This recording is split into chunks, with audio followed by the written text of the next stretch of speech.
Swayam Prabha. Digital India. Educated India.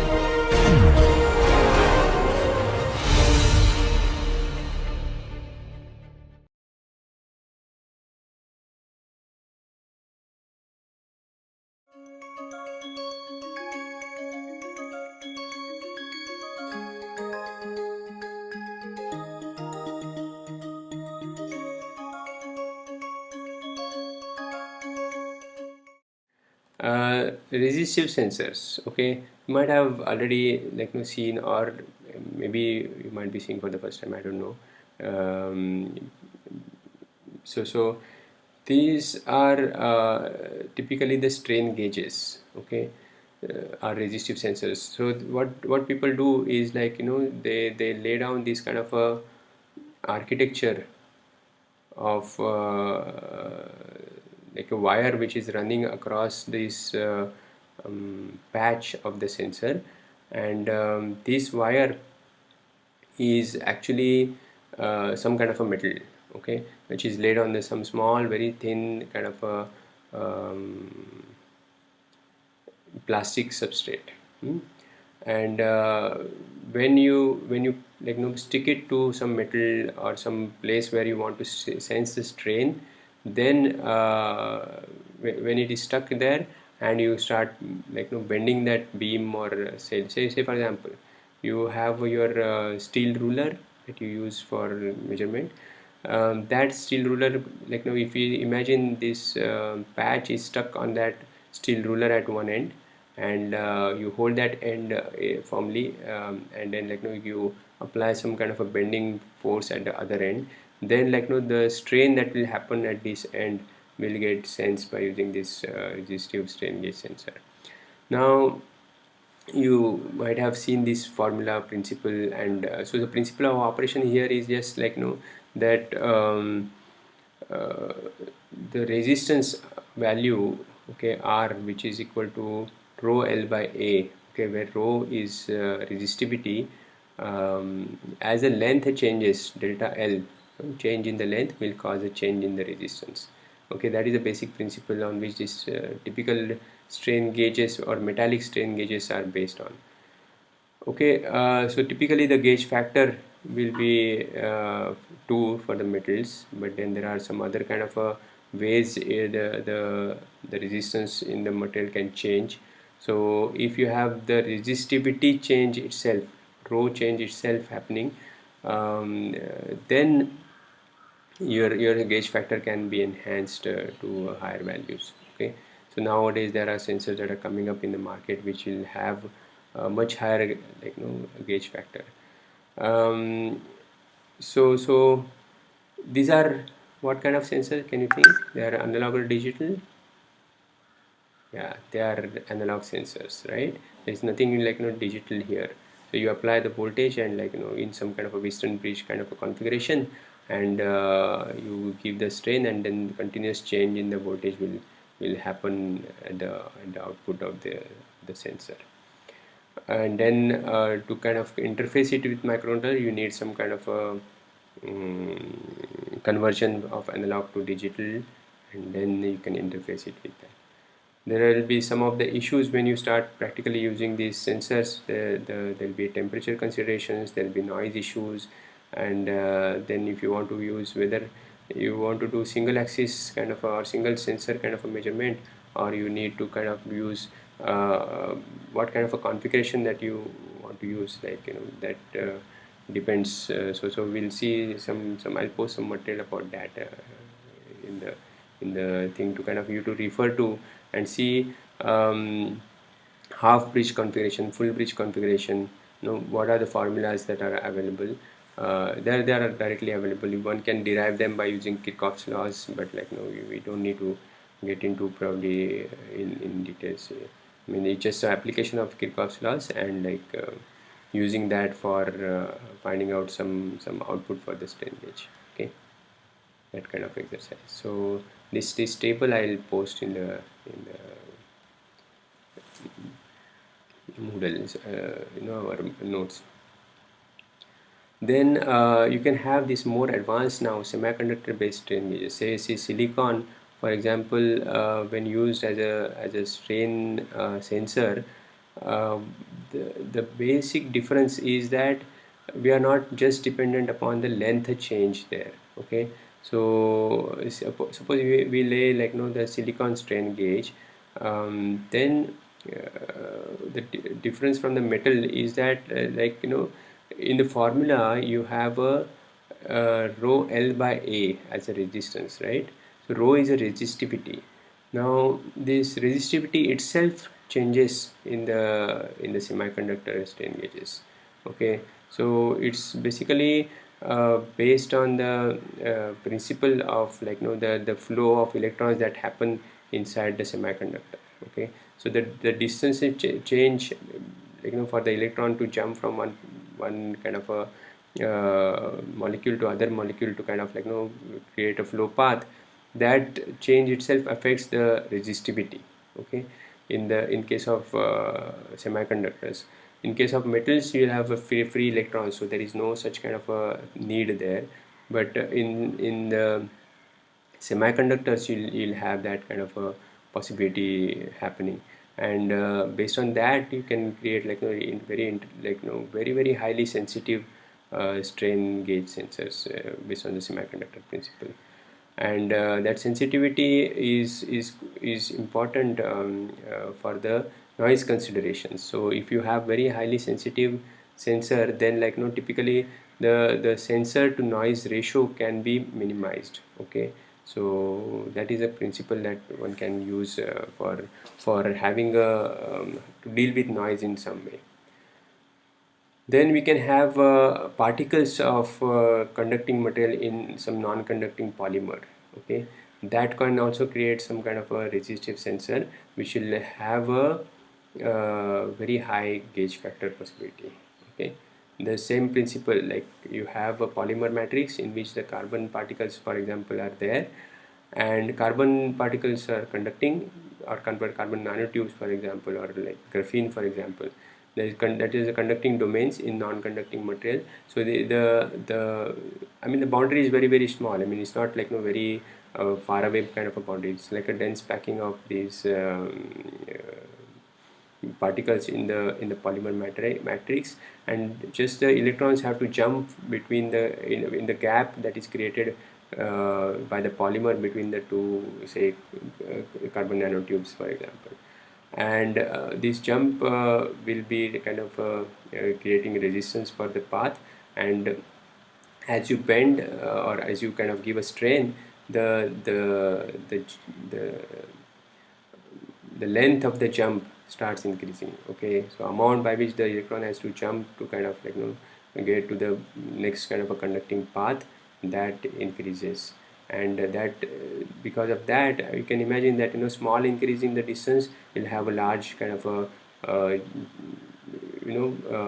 possibility for the large voltage needed for this jump to happen in some sense. So the resistance change would be like very drastic for even small change in the strain. So this is how the newer ways of creating these strain gauge sensors are typically coming up in the market. Okay, so think about this question: are like can you have a digital strain gauge possibility, or like the output of the strain gauge can be digital?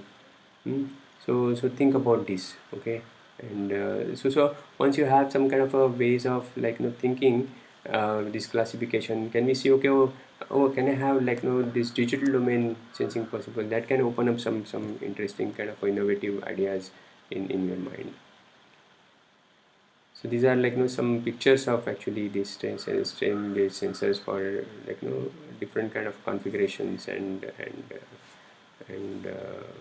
making sure like we want to measure something, say torque measurement if you want to do, then like you place it in some so these are kind of called rosettes, strain rosettes. Okay, so the multiple sensors put together to get a specific kind of a measurement done. Then you can have a capacitive principle to operate. Okay, the basic principle of capacitance, is epsilon A by D. So this A is the area of the capacitor, D is a gap between the two electrodes that are used in capacitor. So you can have many different kind of configurations here, flat plate configuration, cylindrical configuration, and things like that. And typical application capacitive sensors are used is in the displacement. Okay, so there is normally this formula is applicable when there are no fringe fields, but like typically there will be like a fringe field from here to here, from plates, the side of the plates, like the electric lines, okay, or lines of electric field may not be completely going straight from the corners. In the corners they may have some small bend that is happening. Okay, so this bend will contribute to some change in the capacitance, which is not captured by this formula, but typically that may have to be done in or dealt with in some way in the application, depending upon how much accuracy that you would need in these measurements. Okay, so one of the examples of this capacitor sensor is this way of doing things, where you have a surface which is electrical conductor, and but it is not participating really in a capacitive measurement actively in some way. So for example, you have this measurement electrode which is kind of giving the field. Okay, so to avoid fringe fields, they have this additional kind of a secondary screening electrodes around here. Okay, and then there is a ground. Okay, so this is like how they place typically the sensor elements in the system. And this electrical conductor is where the surface from which we want to measure the distance of the probe. See, this is a probe here. Okay, so this electrical conductor is grounded, so that you form a capacitance between these two. So that way it is active part of the sensor, but it is not really you don't need it to be constructed with sensor. You can kind of have this probe separately, and then just put a ground on this electrode, and then you form this capacitance here, and this can be extremely high sensitivity displacement measurement possible here.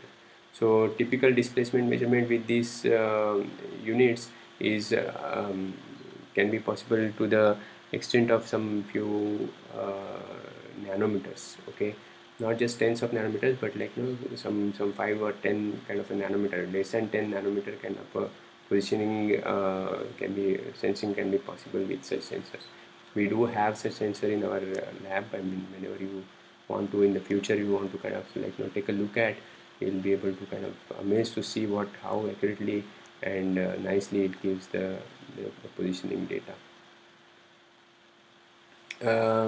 Maybe I would post the data sheet also for such a capacitive sensor. I'll post it to the Moodle to watch.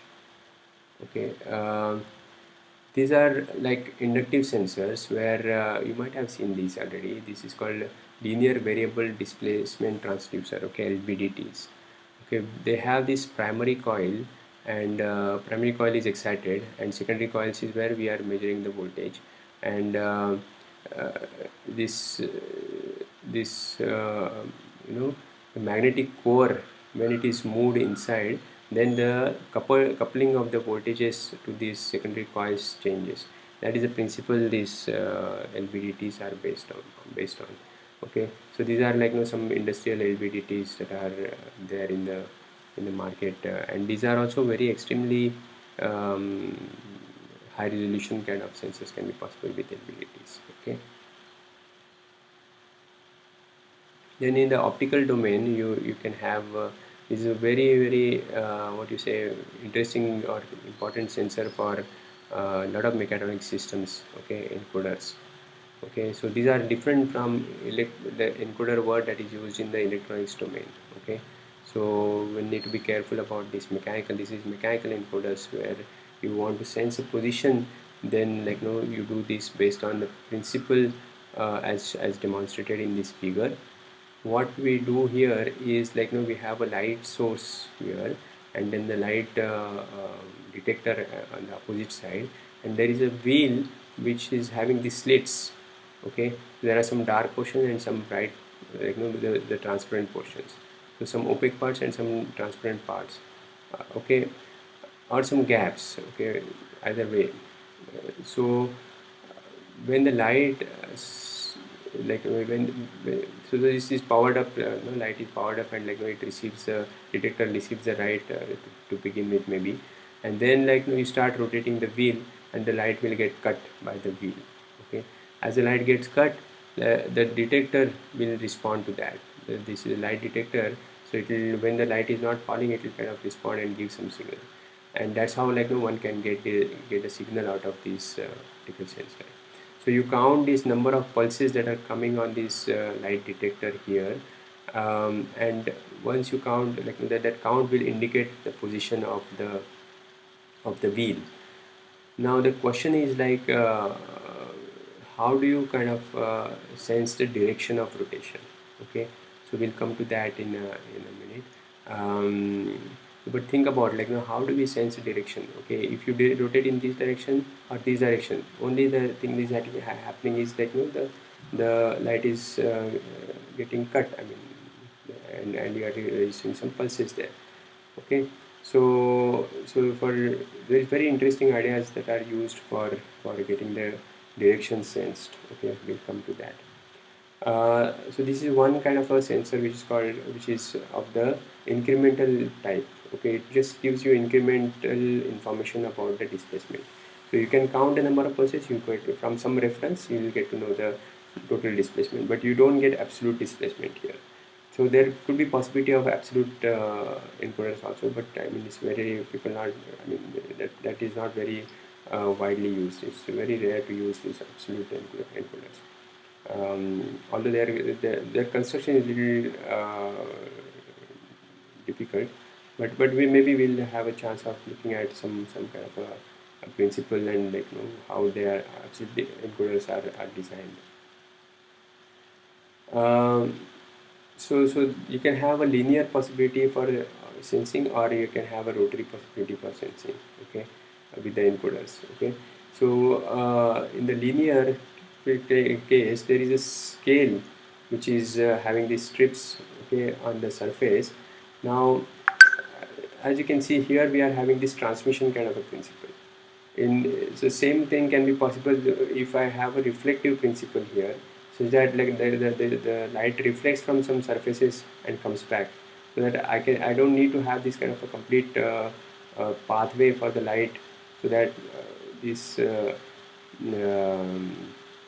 rotating wheel needs to come in the path, rather than, like, I can put this light detector on the same side as a light source, and have this source and detector act in a reflective kind of a mode.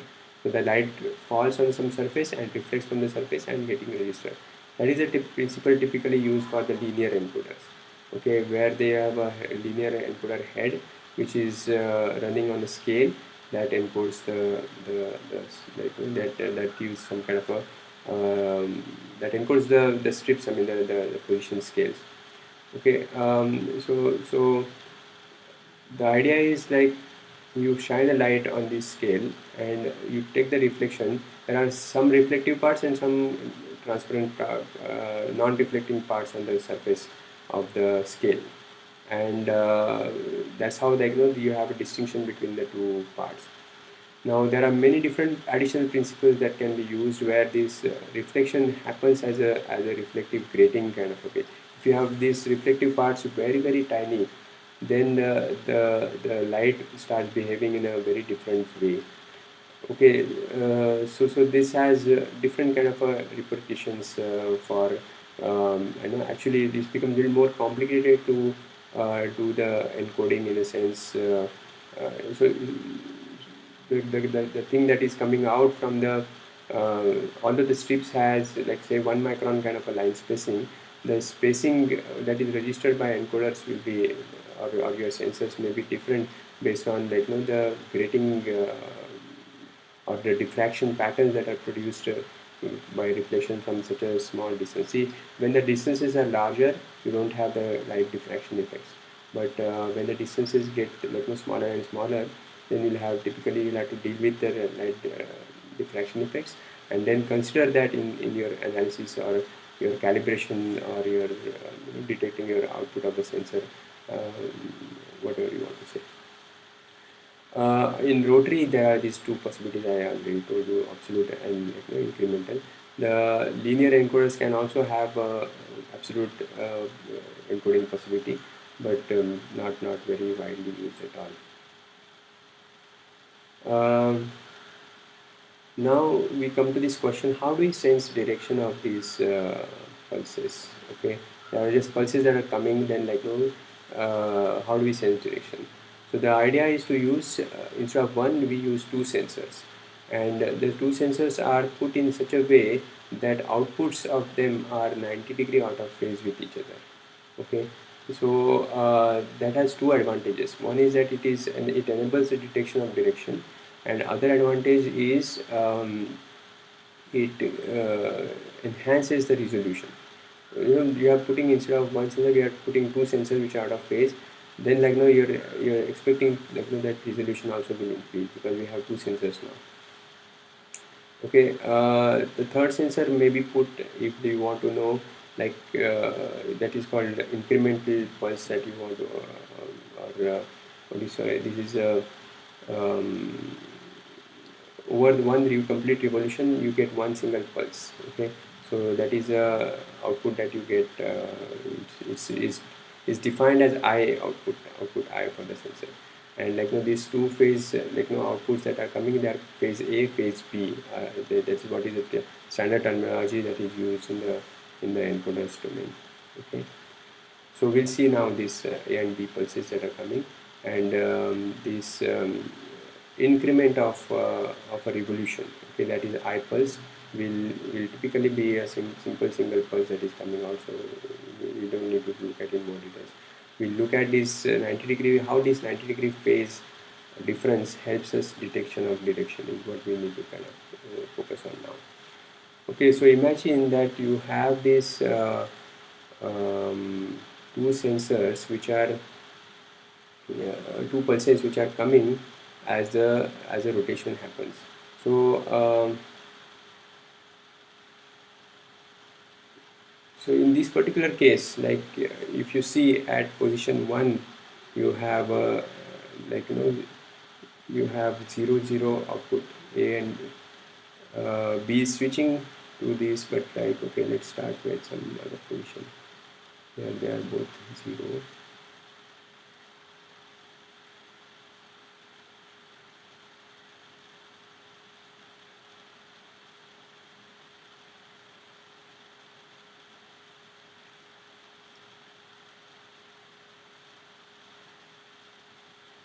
Yeah, maybe we can start here itself. Okay, so say it's just you can consider just before this red line. Okay, what is the position? Okay, what is the thing that will get recorded? Okay, so that will be 0 0 for this. Okay, so if you imagine here there is a 0 here, and this also is 0 just before this red line. Okay, this timing marks I put it in a in a way that we can just kind of think in the same kind of a logic in every red line case.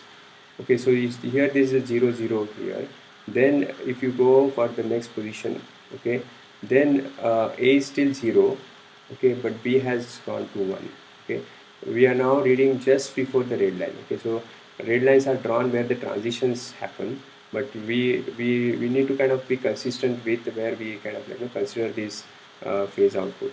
Okay, so third part, you'll have 1 1 here, and fourth part you have 1 0 here. Okay, this is how these pulses are coming. Now you need to imagine that when the direction is reversed. Okay, so when the direction is one in the forward direction, these are the pulses coming. When the reverse direction happens, okay, so say for example you have this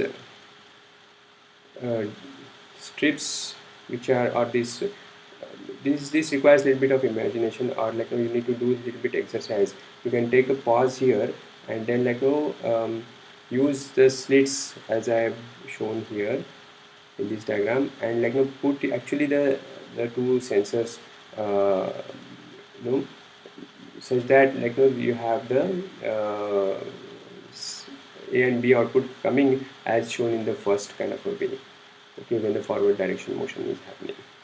And now if the direction of the wheel is only rotated, the sensor position is just kept the same, then what kind of a signal that you expect to come here is what we want to understand.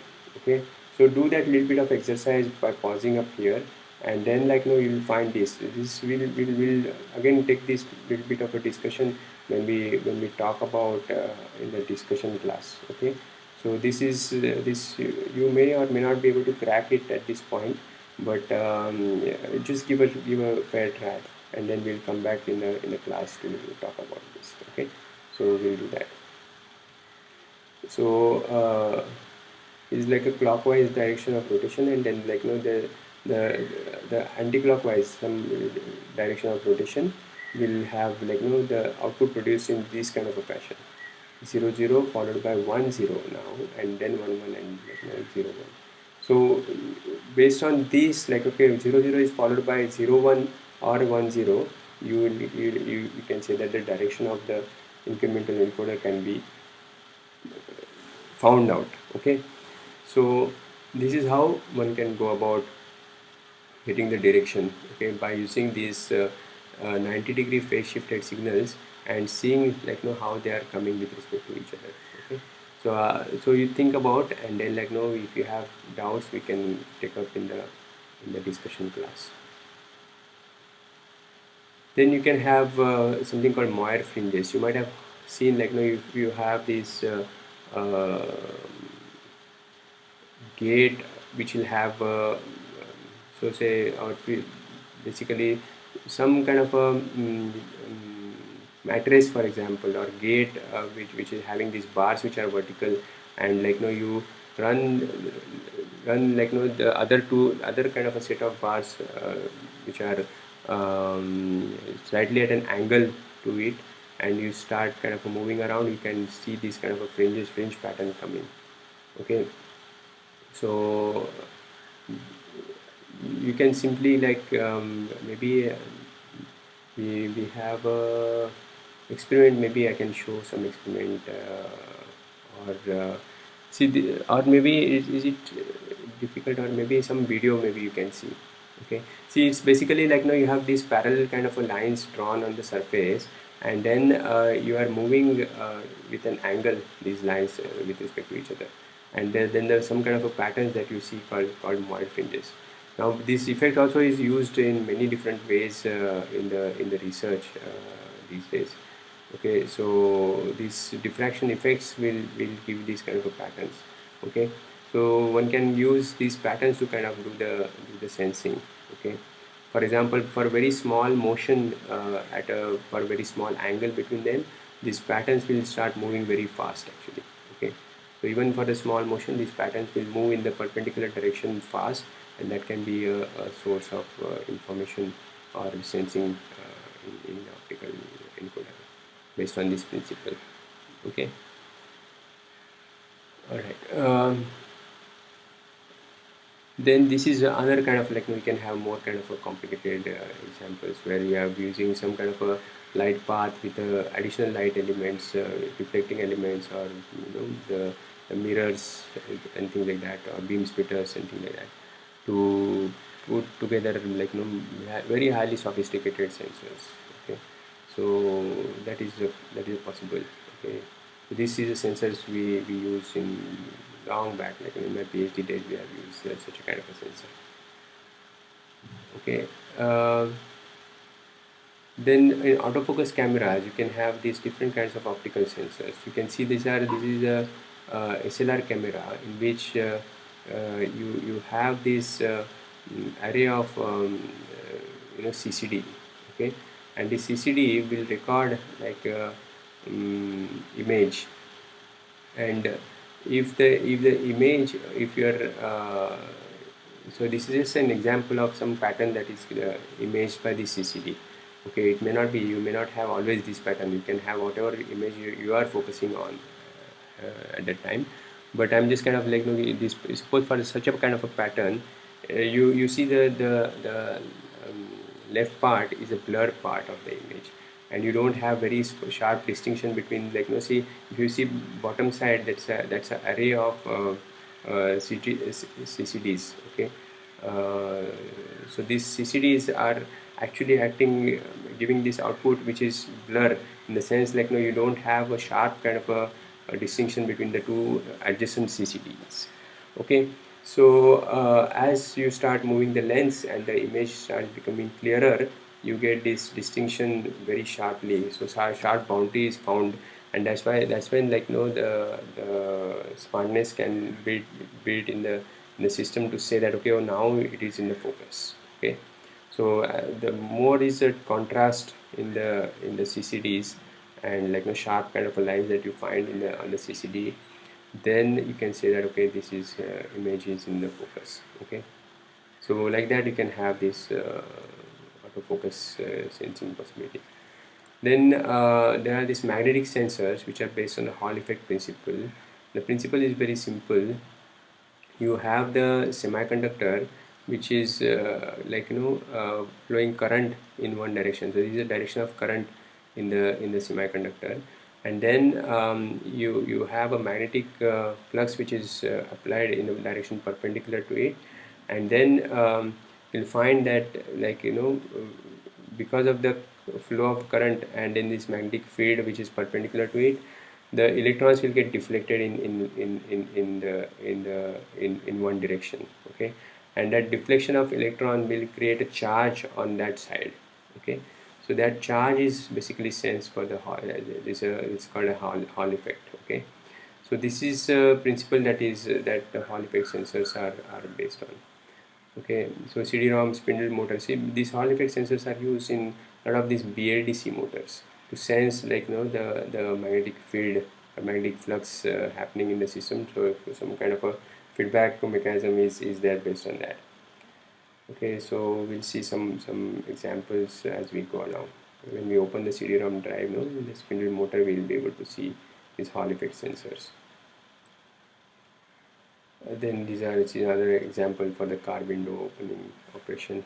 Okay, then we can have a piezoelectric sensors based on the piezoelectricity principle. So this is like typically like the charge that is generated on the surface of a piezoelectric element when some kind of a force is applied. Okay, so you have two possibilities. One is you can apply the force and generate a charge, or you can have give a charge and, like, generate the force. Okay, both ways these piezoelectric sensors work typically. Okay, so there are these typical materials which are used, quartz or PZT or the PVDF. These are different kind of materials that are used, and nowadays people are using this piezoelectric as a energy harvesting elements. So you can have some kind of a small micro cantilever that is sitting on the sensor itself, and it senses ambient. It's not for sensing. With the ambient vibration, it is vibrating, and because of that vibrations, the charge is generated. Okay, so the energy of this vibration is converted into the electric energy in form of this charge, and then, like, you can use this charge to store this electricity and use it for the powering of the sensors. Okay, so one can have these wireless sensor nodes based on this kind of idea. So idea is that the sensor is sitting in some industrial environment where some vibrations are. Based on those vibrations, it is generating energy to sense to power itself. Okay, so the sensor doesn't need extra battery or any solar or other kind of a power source to be there with the sensor. It can, in the industrial environment, whatever vibrations are, it is generating a power for itself from those vibrations. Okay, that is the kind of idea that is used in the piezoelectric energy harvesters. Okay, and that's where, like, these principles of piezoelectricity is going to be important, and they are used, of course, they are used as a sensors in the accelerometers, for example, and they are used as sensors in, say, pressure sensing kind of applications. Okay, so I think this is one of the applications of piezoelectric kind of a pressure sensing. Okay, then maybe we can now pause here for this lecture. I think there's we have spent good amount of time over pondering over these fundamental principles, and then maybe we can start in the next class with some other kind of aspects or other elements of mechatronic system. Okay, so and then memspace sensor I'll talk briefly about some in the next class, and we can move on to the actuators from there. Okay, so for here we'll stop now.